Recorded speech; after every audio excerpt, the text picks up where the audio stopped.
Appeal বিভাগের দুই বিচারপতির বিরুদ্ধে সংবাদ সম্মেলন এবং মিছিল সমাবেশ করার ঘটনায় আদালত অবমাননার মামলায় বিএনপির সমর্থক ৭ শীর্ষ আইনজীবীকে অব্যাহতি দিয়েছে আপিল বিভাগ। একই সঙ্গে আবেদনকারী আইনজীবী নাজমুল হুদাকে ১ লাখ টাকা জরিমানা করা হয়েছে। এ টাকা জমা দিতে হবে জুলাই শহীদ স্মৃতি ফাউন্ডেশনে। আজ প্রধান বিচারপতি সৈয়দ রেফাত আহমেদের নেতৃত্বে ৪ বিচারপতির আপিল বেঞ্চ এই আদেশ দেন। গত বছরের ডিসেম্বরের একটি অনুষ্ঠানে আপিল বিভাগের বিচারপতি এম ইনায়াতুর রহিম সহ কয়েকজন বিচারপতির বক্তব্যকে কেন্দ্র করে অপসারণ চেয়ে সংবাদ সম্মেলন করেন বিএনপি সমর্থক আইনজীবীরা।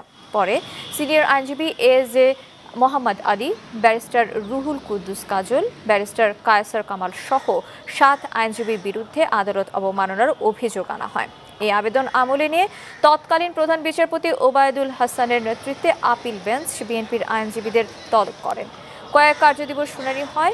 ৯ মাস পর আপিল বিভাগ থেকে অব্যাহতি পেলেন তারা।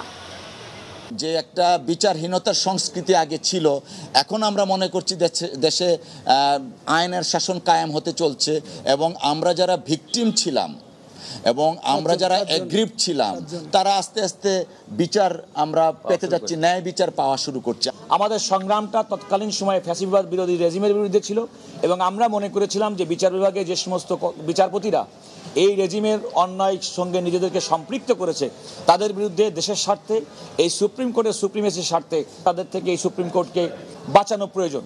সেই পরিপ্রেক্ষিতেই কিন্তু আমরা সেদিন দুইজন বিচারপতির পদত্যাগ দাবি করেছিলাম।